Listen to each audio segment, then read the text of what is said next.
Hello and welcome to Up Your Stack, the podcast for sales, marketing, and operations leaders looking to optimize their HubSpot tech stack and drive better business outcomes. I'm your host, Noah Berk, co-CEO of Aptitude, and in today's episode, we're joined by Bob Moore, co-founder and CEO of Crossbeam. Bob has a strong background in building SaaS companies and a passion for helping businesses use their data to make better decisions. He's helping companies share information with their partners in secure and efficient ways to improve collaboration and results. We'll talk about Bob's journey, how Crossbeam works, and why partnerships are so important. We'll also cover how understanding a company's tech stack can help you make better decisions and what the future might look like for business collaboration. Let's get started. Bob, welcome to the show. Great to be here. Thanks for having me, Noah.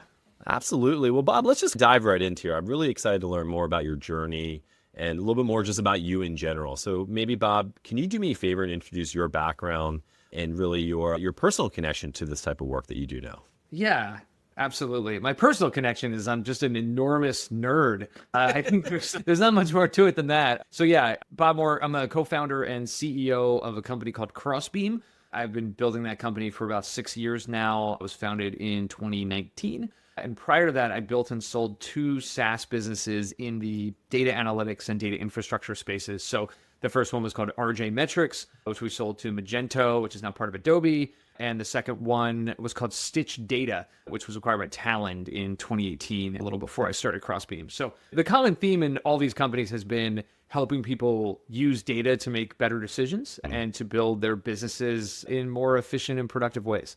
So how did the idea of Crossbeam really come about? I mean, you worked on these other startups. Was this something that was buried in the back of your mind, like there should be a mechanism to help partnerships and identify opportunities? Yeah, big time. So I should admit that I'm really not a partnerships person by trade or by training or by background. The fact that Crossbeam has ended up playing this really interesting role in kind of this ecosystem-led growth movement is almost just an artifact of the kind of data that we ended up unearthing. So while I'm not a partnerships person, I most certainly am a data person. And Crossbeam is one of those classic startup stories where it could have never existed if not for the company I built before it, where I felt this pain so tremendously, right? So I lived and breathed the excruciating pain of trying to make data-driven decisions with my partners day in and day out at RJMetrics and at Stitch. And the circumstances that come up are so incredibly common. You end up building products in the modern tech economy and realizing that your buyers don't make buying decisions anymore based on whether or not the sales rep bought them a round of golf or how much they like whose button was shinier in the UI. They make purchasing decisions based on how well what you are building and selling works with the stuff they already have. And whether it's the growth of the API economy, making these interconnected solutions more common, or it's the success of the digital transformation movement, pushing even the biggest enterprises in the world onto these cloud-based platforms, the reality is that one of the biggest considerations as to whether or not you win is what ecosystems you play in and what your role is in those ecosystems. So at Stitch as a company was middleware. We were a data pipeline company like Fivetran, where we pull the data out of all your SaaS tools and we drop it into your data warehouse. And that enables your analytics pipeline and kind of modern data stack to take form.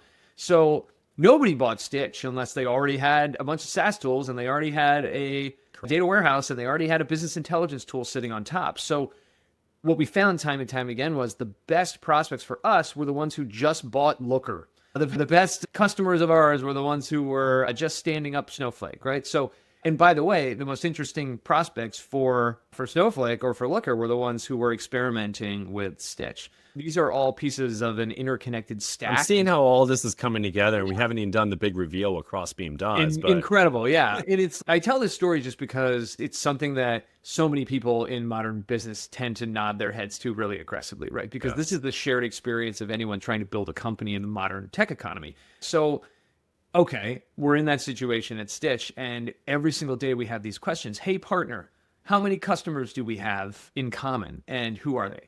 Hey, partner, are my sales reps currently trying to sell to any of the same companies that your sales reps are trying to sell to? Hey, partner, what closed won deals do you have in the last week who also filled out my demo form 3 days later? These questions are virtually unanswerable in legacy spaces because they require drawing a Venn diagram between my data and my partner's data. Sure. And math is working against you. Like mathematically, you cannot draw a Venn diagram unless you have all of the data from both of the sets. So we get into this kind of prisoner's dilemma style data standoff with our partners where the only way for us to answer the questions we want is for one side or the other to like grossly overshare. You want to know what customers we have in common? I have to give you my entire customer list so that you can draw that Venn diagram and get the answer out, or vice versa. And that's where the standoff comes in. And people fall back to this age-old, decades-old practice, which was the only stopgap for this thing, which is known as account mapping. And the legacy account mapping process is a bunch of sales reps and sales leaders under the cover of night, emailing spreadsheets back and forth to one another to attempt to basically play battleship with their CRM data and try to find where the hits are. Meanwhile, always dealing in data that's stale and inaccurate, failing miserably to be able to match up accounts, and ultimately leaking a bunch of data that is completely irrelevant, right, to all these other companies out there. It's one of the largest, most widespread shadow IT practices that exist in modern enterprise. So this seems like an obvious problem that everyone has. And now we're going to get into really obviously what you do because you figure out how to solve for it. And was it astonishing when you're like, wait a second, no one has solved for this problem that everyone has? Eureka! Third business. And maybe for listeners out there, you can do me a favor and describe, now that they understand what the problem is, what does Crossbeam do and why is that so impactful? Yeah, so you can think about Crossbeam basically like an escrow service for data, right? We're this secure, independent, third-party platform that sits in between any companies that want to collaborate with each other. And we're trusted by everyone, and we can see all the data on both sides. And we allow both companies to set up these very specific data sharing rules and governance around who can see what, when, and under what circumstances. Yeah. And by being the keeper of rules and the controller of the pipelines, we allow you to basically draw those Venn diagrams in the cloud, but only share the data that meets certain conditions, such as, is it a shared customer, such as, did it enter our sales pipeline under the circumstances that meets this rule set? And what that allows for is an enormous amount of confidence that the people participating in these account mapping activities have ultimate control and ownership over their data, and that it's only going to the places it needs to go and is controlled very specifically on a partner-by-partner basis. And then what it unlocks is this new data layer that has just never existed before, which is what sits at the intersection of everything I know and everything my partners know. And how can we use that to then unlock these go-to-market motions and these ecosystem-led growth strategies to grow our companies faster? It's brilliant when you think about it, because when you were describing the problem, you were saying, hey, listen, these sales teams get together at the night when everyone's away, start sharing all these spreadsheets. You can only think in your mind like, that executive team, are they aware that all their data is just going right out the door? There's no source of truth. There's no chain of custody of this data as you're emailing spreadsheets over to who knows who to understand what's going on. So I imagine that's a big thing that's really companies are interested in, is the fact that, as you said best, it's an escrow. We knew this was going to work when we started getting RFPs from legal and compliance teams, right? we thought those guys were going to be our enemies and be the source of the most resistance, because we started this company a couple months after GDPR went into effect. And it was the most contrarian thing in the world. I walked into countless VC firms pitching a data sharing business when everybody's talking about how no one's ever going to share any data again, right? But what we found was, once we got to critical mass, and a lot of lawyers at a lot of companies worked really hard to figure out how to fit this practice into their privacy posture and into the way in which information gets controlled within their business, that there were these pathways that could be opened up by using the features that we've unlocked. And not every company does it the same way, right? Everybody has a different security posture and stance, and controls the exchange of information within their partner ecosystems differently, and has different agreements and expectations set with their customers. However, the cool thing about Crossbeam is the flexibility in being able to set up that posture allows every company to have their own. And that is the big unlock. Bob, you mentioned something about critical mass. Can you talk more about that? So in order for the business to take off, did you have to have a certain number of companies beginning to leverage the platform? Or was it something that two companies would say, hey, I want to work with each other? They come and say, I want to use Crossbeam platform. Or is it a discovery platform for companies to find other companies that work with similar type of customers? Yeah, so it's a wonderful question, because if you You hear me give this big speech about all the reasons why Crossbeam is great. It sounds, oh, maybe this is just a natural thing that should have existed and then it did and the world That's what I thought as you're describing this. The reality is 2019, 2020, 2021, it was a slog for this company because we are a network effects business in the truest sense, right? We're like LinkedIn for data. So it only works if everybody's on it. So how do you solve for the cold start problem where nobody's on it? There was no such thing in the early days as someone coming to our website and signing up and having a good time. Because if you showed up to our website and signed up for the product and got dropped inside, statistically speaking, 0 of your partners would be there. And there is, and believe me, we tried, there is no such thing as single player mode that has product market fit within Crossbeam. It only works if you're working with partners. So the way you phrase the question is very smart, because the solution that we ended up discovering was actually to only allow companies to sign up in pairs in those early days. And what we ended up doing was these things called joint jam sessions, where there was no such thing as an onboarding call unless it had 2 partnered companies on it. And they would both go through and set up each of their accounts at the same time and establish their initial rules and have that first aha moment of discovery. And that worked fairly well. But as you can imagine, getting one company to agree to do this is tricky, let alone getting 2, right? So I can imagine. it was a very founder-led sale style motion in those early days. The first few companies we got on, no surprise, were all those companies from the modern data stack ecosystem that I had worked with at Stitch. I was literally just trolling through my Rolodex, cashing in every favor that I had built up. and e-commerce too, right? A lot of the big e-commerce vendors were early customers, because at RJMetrics, we sold to e-commerce companies, and I partnered with all those businesses and sold it to one of them. So we got these early kind of tech networks. There's this guy, Andrew Chen at Andreessen Horowitz, who wrote a book called The Cold Start Problem.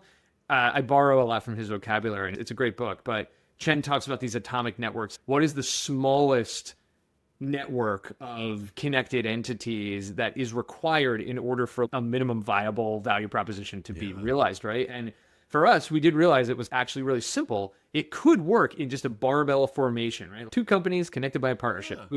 And then this is where it starts to get beautiful, which is by early 2021, it got to a point where whether I did founder sales or not didn't matter, because the organic virality of the network graph kicked into a point where it outstripped anything that we could do manually, and the thing got a mind of its own. So what would happen is you get that initial barbell signed up and those 2 companies enjoy it. And then you got to ask the question, it's like, why aren't I doing this with all my other partners? And then all of a sudden, partner A and partner B both invite another 10 companies on. And for those 10 companies, you don't need the joint jam session because their partner is already there. So then you can do a more traditional PLG driven, like self onboarding or customer success assisted, and they're almost guaranteed to be successful and have a high rate of engaging and signing up, because the email they get is literally, hey, this person that you know and trust at this company that's an important partner to you, they want to hand you a big payload of data, and all you have to do is sign up for this platform. This sounds like a really hard thing to say no to. It's a pretty good conversion rate, right? So in 2019, I think maybe at the end of the year, we were still south of 100 companies on Crossbeam, and then we probably got to 400 or 500 in 2020. And then we were in the thousands by 2021. And today we're at over 30,000 companies that are on the network. And 7 out of every 10 of those signed up because they were invited in by somebody else who was already there. That's such a great business. So I guess it leads to my next question. Some of the listeners in the news may have heard about a merger. How did this play a part in, 1, why merge? And then 2, how did this impact the business as a whole? Yeah, so I used that LinkedIn analogy earlier, right? So let me I'll paint a picture through that metaphor. Around the time that Crossbeam started, a lovely and brilliant entrepreneur in Paris named Simon Boucher started his own company, which was called Sharework, nearly identical in vision and in execution. But Simon had also sold a company previously. He sold a company that was in the HR tech space. So in the same way that I was gobbling up early users in the modern data stack, this company, Sharework in Paris, got some really nice like gravity nodes in their network graph in the HR tech space. And also because they were in Europe rather than the US, there was this technology scene in Paris that had really adopted that platform well. And Sharework rebranded a few years into Reveal, which is a brand that's probably more familiar to more people out there. And we found ourselves for the first few years, barely seeing them in the market, barely bumping in, because we coexisted inside of these like kind of siloed clusters in different verticalized SaaS categories among our customers. But by 2022, 2023, it started to become more and more clear that there were these very large horizontal players that kind of cut across multiple ecosystems, where the fact that there were two companies out there just made it worse for everybody. And this is a rare thing, right? I'm a big believer in having a lot of players in any given space and drives innovation and all this other stuff that you can imagine. But using the LinkedIn analogy, imagine a world where there were two LinkedIns and half the people you know are on one and half the people you know are on the other one.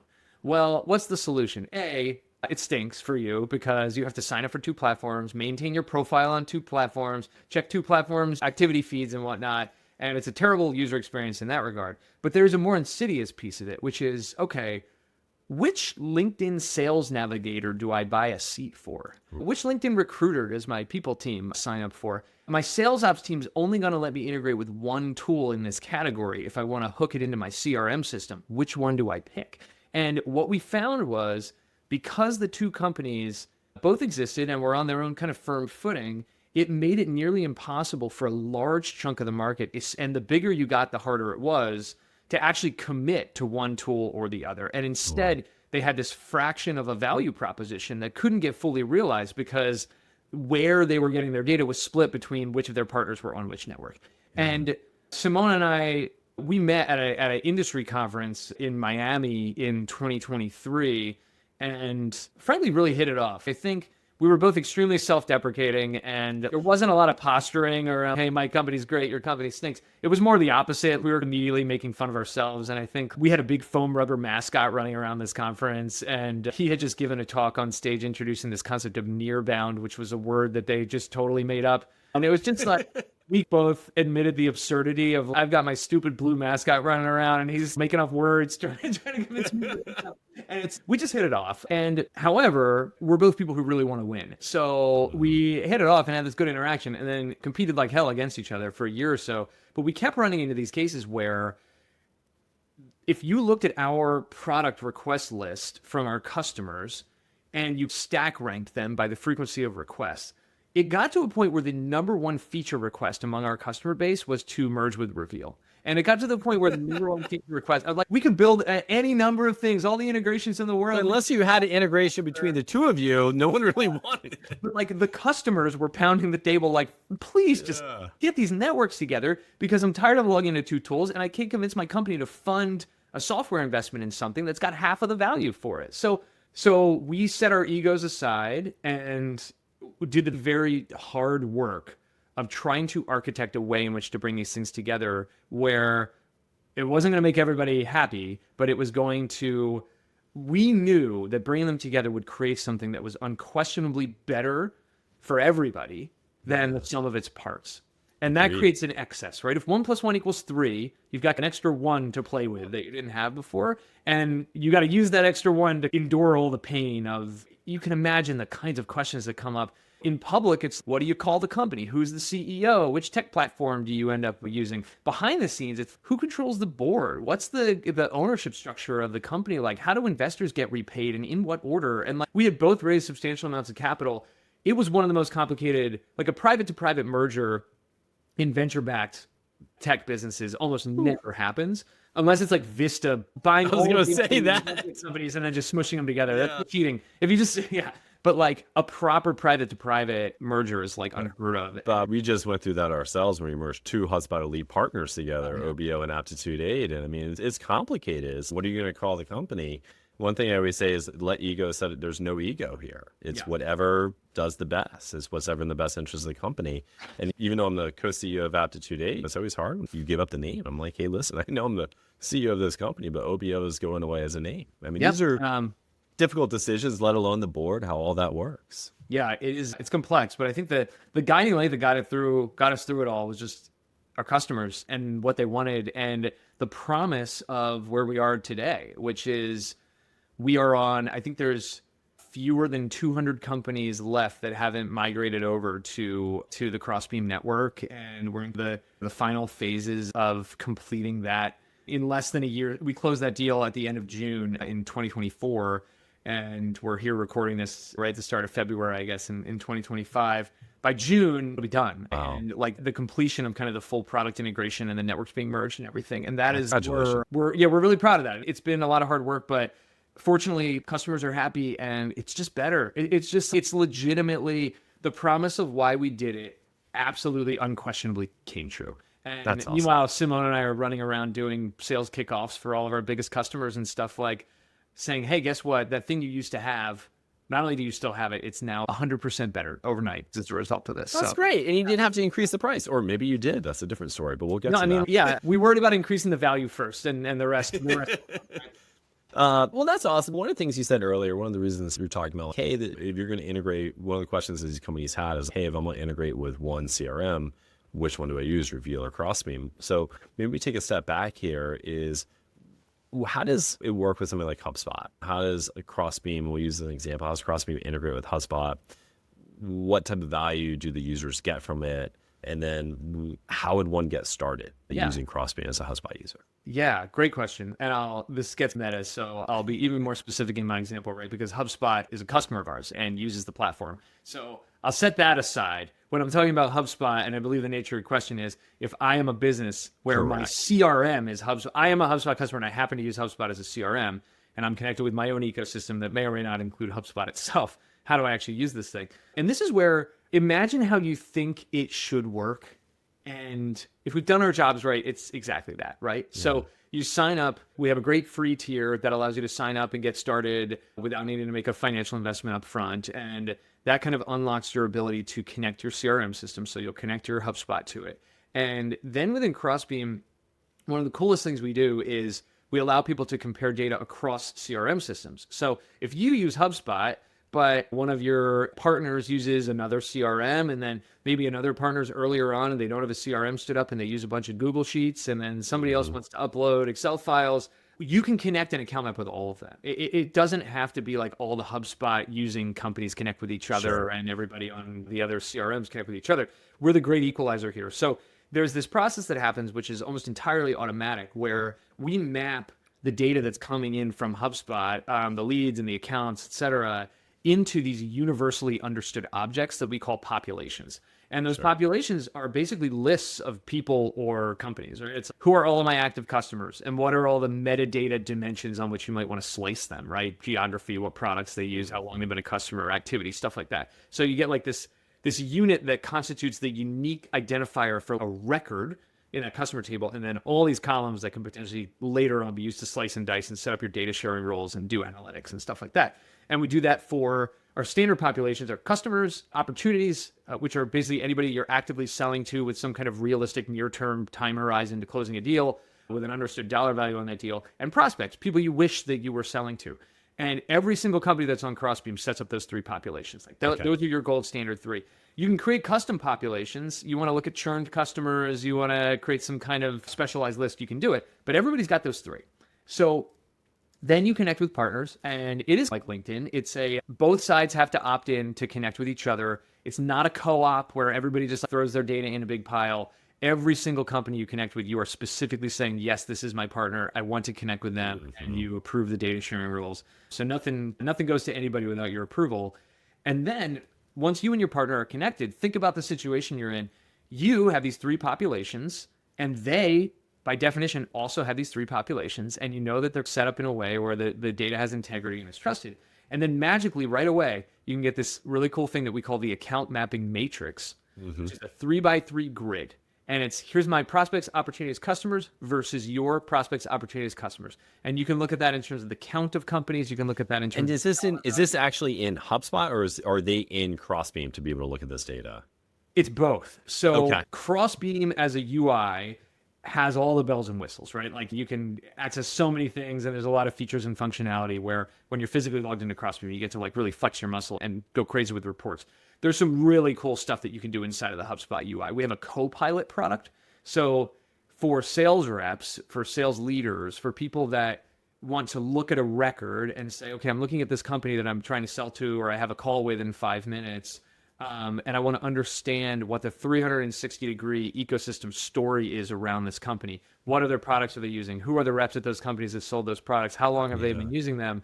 they pull up Copilot and it gives them all that data along with kind of an AI generated summary of the key points that they ought to know going into whether it's a call or whether they're trying to figure out how to crack the account. It synthesizes everything that's known throughout your ecosystem into this one view. So that's right inside of the HubSpot UI, but all of the like advanced account mapping and the report generation and things like that you can do inside of Crossbeam. Are most of the companies that you work with tend to be like technology-oriented companies, or are they also in services? Maybe they're in home services, or mostly in B2B. I mean, talk to me about your customer base. Yeah, so in the early days, back when we had that first 100 companies, they were almost entirely B2B SaaS software companies that were ISV partners with each other. What's happened to us in the last several years is a lot of very interesting diversification because of where we've gotten pulled in the network graph. So I'll give you some examples. Service companies and I would say traditional channel partnerships in general have become really big. We've got a bunch of these enterprise customers who brought us on through their ISV teams, and then the channel teams realized the nature of what we do, and all of a sudden we're connecting to system integrators and resellers and people that are in the more classic channel motions that exist out there. You can imagine that having the same data escrow concept has so many really valuable applications when it comes to avoiding channel conflict, creating coordination and transparency among folks that are in the channel together. It's just that the relationship is less of this blob of interconnected companies and more of a linear value chain, right? And it's a question of just like where you are in that value delivery. So the use cases are, some are the same, some are a little different, but we're very prominent in the channel now and have a ton of services companies on there. But from a vertical standpoint, it's also diversified a lot. So tech got us in, so SaaS, pure play SaaS, right? Got us into vertical SaaS. So construction technology, accounting software, educational technology, e-commerce specific and retail specific technology. And then once you're in vertical SaaS, you get into vertical vendors, right? So we're in construction software, and all of a sudden we've got one of the nation's largest valve manufacturers becomes a customer of ours because they, from a distribution standpoint, partner with and care about customer intersections with the project management software that is used in order to manage a project where these valves get installed, right? And like the intersection of customer bases and who uses what tech and who's buying from what vendors becomes really important intelligence in creating their own customer experiences that are really valuable and helping them focus on the right markets. Similar in e-commerce, we start the big e-commerce platforms, and that takes you to like inventory management systems, and inventory management systems takes you into shipping and logistics, and then that takes you into like, I think this goes with your whole network effect. It just keeps growing and growing. It's absolutely wild. And we have a visualization that we use internally that I love, that is, you got this giant cluster in the middle, and then all of these kind of like outer peripheral clusters, and then you've got these arms like shooting off from the outer clusters. From a data guy, like pure play, vertical, and then these are expansion points. Yeah, the biggest like they often say that like the CEO's job ultimately is like you're a capital allocator, right? And I think this is probably one of the most fun, but also most challenging part of my job is like, we have to really deliberately decide where we want to try and stoke the flames and invest. We see a cluster that's like really interesting in like the cannabis production and distribution the universe, right? Where there's like a giant cluster there. And meanwhile, every AI company under the sun is starting to turn on Crossbeam and light that up and trying to think about how to break into like emergent verticals and be there before a lot of these companies even get established as like a de facto standard, like figuring out. And meanwhile, like the legacy channel business with channel people that have been doing this for 30 years, trying to infiltrate that, which is an absolutely massive TAM, but has a lot of slow to adopt consumers. So what do you pick? What bets do you pick there? And do you want to let market pull dictate, or do you want to let vision dictate it? And our eyes can be bigger than our stomach for sure, because we want to help all these people. So maybe one of the things I want to switch topics to here is, what do you see as the evolution? I mean, you didn't necessarily start also a partnership guy. You fell into it because you were dating, but how do you see the role of partnerships evolving in the next 5 years? Yeah, so there's a lot of dimensions to this. And I think one thing that is unquestionable is that the closeness of the partnerships function to the go-to-market function will be tighter than ever. And it's always been, you ask any partnership person anytime, hey, do you feel like you're part of what helps this company grow? Like the answer is always yes. And I think there's an affinity that partner people feel toward their contribution to a company's own growth trajectory. And that's great. But what I think we've been able to help bring to light at Crossbeam is how incredibly powerful the data and relationships that exist inside of these ecosystems are when they're actually able to be controlled, understood, harnessed, and deployed in real world workflows with the people that run the last mile of bringing a deal over the line.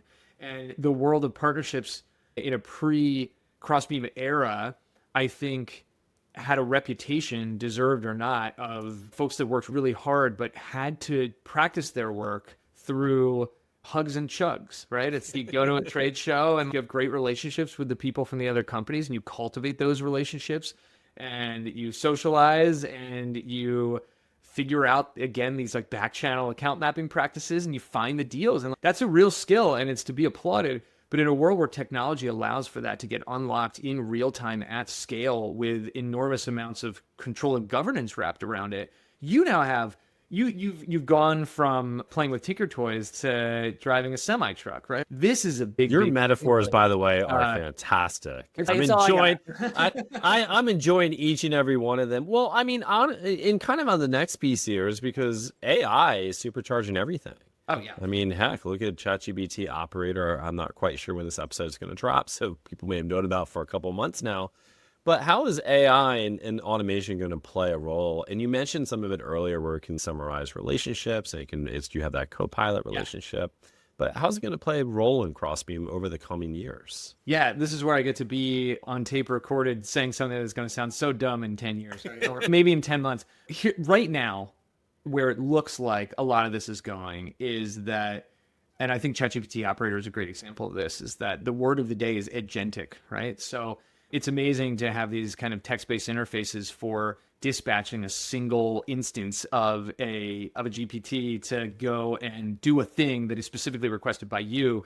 It's another thing to allow those agents to spin up their own agents, like Mr. Meeseeks style from Morty, right? And complete subtasks within those and then combine it back together again. It's another thing when you start to infuse that into a multimodal situation where voice and images and web pages all can be synthesized as inputs or outputs.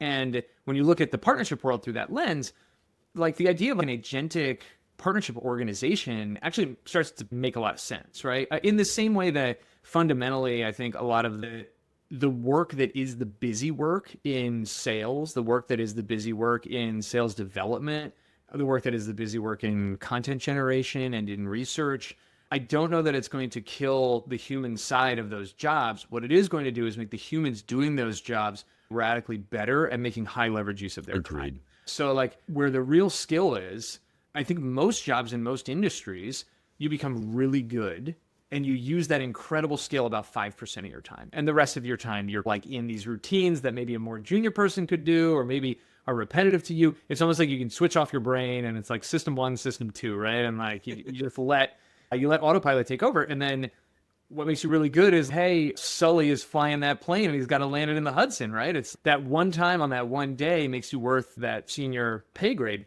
So what happens in a world where all of that stuff that's not the senior pay grade can actually potentially be done by kind of background operators, it just makes for a lot more, you get to pack a much bigger punch, basically, in the execution. And I've been referring to a lot as a force multiplier. Ultimately, in the end, to your point, I like how you use the analogy or you talk about the 5%. And I think oftentimes people are able to turn that 5% into 95% of their time. Yeah. It's just going to be much more impactful for an organization. And also, let's be honest, there's not enough people out there, especially as populations continue to age. We're going to need AI to help fill in those gaps of the work that needs to be able to get done. And people are going to continue to expect a more personalized experience, more one-to-one connection that AI is going to be able to facilitate, which is both, if you think about it, interesting that AI is going to facilitate a one-to-one interaction that's better, but it is going to speed everything up. Yep. It is the thing I think that people forget about innovation, which is that increases in worker productivity very often correlate with increases in demand for higher density, higher value experiences and products, right? So it's like the invention of the car. It's like, all right, well, We don't need all these people breeding horses anymore. However, somebody's got to make mufflers now. There are these things where, oh, and by the way, it used to be 1 out of every 100 people could practically have and maintain and keep a horse for transportation. But now every driveway in America within 50 or 60 years is going to have 1, if not 2 cars in it. Agreed. So like the adoption of this technology in such a widespread manner, I think will have a pretty large disruptive effect on the demand curve side of this as well. And it's just great for like the modern economy, right? The productivity per human can go way up. I think the life expectancy and like experience of the average human can very likely improve as a result of this. And yeah, the most terrifying things are also the most exciting to me, right? Like these robots that are very heavily powered and driven by AI. When you start to think about like elder care, right? Like when I need 24-hour support later on in my life. Robot Betty, I'm pretty sure from the Jetsons, they already showed us the exactly. future. Yeah, I think we're right there. But like this stuff is coming faster than any of us expect, and I think certainly in our lifetimes, I expect to have my life saved at least once before I'm off this planet. Something that would not have happened if not for AI. Agreed. Yeah. Well, Bob, one thing I think is fun in previous conversations, and maybe listeners would like to know, is you have improv comedy experience. How is that impacted? I mean, I think just listeners, you can get an idea here from Bob's metaphors and analogies of how good he is at this, because he's fantastic at explaining the product through, and I think that's the best way to explain anything through metaphors and analogies. But how has it impacted your growth? Yeah, one of our core values at Crossbeam is this is fun. And, I'm not a fan of forced fun, but I do think it's worth saying out loud sometimes that you have a choice to make showing up at work every day. And we can have an hour-long conversation here about account mapping and data escrow and CRM systems. And I think the overwhelming majority of people on this planet would pull out their phone and open TikTok and literally do anything else to avoid having to pay attention to this. But it gets even worse and even more droll when you're in a world where you're not actually able to enjoy that conversation because it's the 10,000th time you've said that thing. So what's the difference? How do you find the fun in those situations? Because if you're an engineer, you're writing code in a language with the same algorithms and the same libraries that you've been working on in the same code base for years and years. And if you're a salesperson, you're doing the same pitch again. And if you're a marketer, you're writing some variation on the same blog post that you've been pounding the table on for 5 years. Like, where do you find that fun? And it's a choice. And I think that being deliberate about chasing the things that spark joy and continue to light up our brains and operating the business are really important. And I find that's what improv has allowed me to do in my job. So I approach every one of these conversations like this one we're having today with a bunch of things that improv really helped me build muscle around. One of them is enormous amounts of intellectual and personal curiosity, right? Even if you're walking down the same road you've walked conversationally a million times, finding that very interesting thing that's a little different, that one tweak, that one way to take a risk and experiment with some metaphor about cars that you've never said before on the spot. It might bomb, but if it goes well, it makes it more interesting for me, and it certainly has the opportunity to make the conversation more interesting in general. And improv forces you to listen extremely well. It forces you to really latch on to things that you think the audience might have seen, right? Like one of the things I love about improv is like, if you think the audience saw it, you can't not acknowledge it, right? If you're in a scene about 2 people that are having a transaction at a supermarket and you establish that there was a wall right there and all of a sudden the cashier walks through that wall, guess what? Your scene's not about the supermarket anymore because the whole crowd just saw that person walk through the wall and they're thinking, oh, this improviser just screwed up. You established there was a wall there. You as the performer have to say, oh my God, you can walk through walls. And your scene has to change because otherwise you are going to stew in not naming the thing, right? This is another improv paradigm. I try to give improv paradigms that are not yes and, right? Because everybody can talk about that. But like there's this one improv concept that's like, name it. You got like, if you saw it, they saw it. And that is actually where the humor is, which is in the honesty and in the discomfort that comes with the honesty.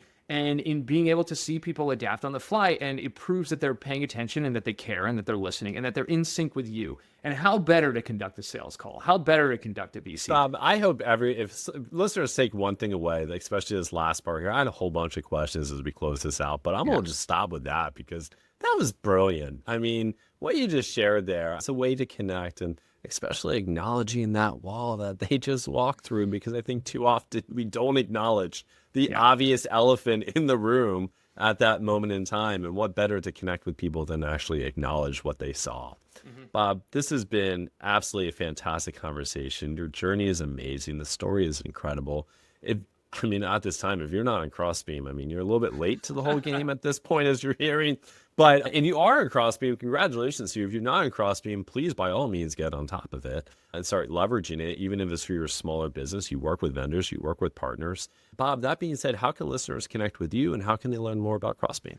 Yeah, I have one of the most generic names on the planet. So I am Bob Moore. You can find me on LinkedIn along with 30,000 other Bob Moores, but I'm the one that looks like this and is the CEO of Crossbeam.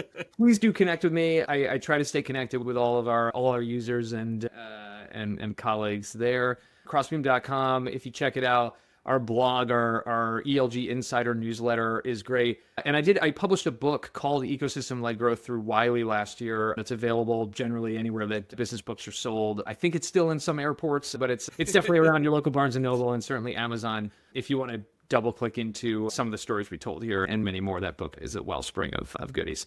Bob, I'm going to get that book. Thank you, by the way. Sure. And Bob, it's been an absolute pleasure having you here. Thank you so much for joining the show. Listeners, I hope you enjoyed, and thank you. Thanks, Noah. Cheers.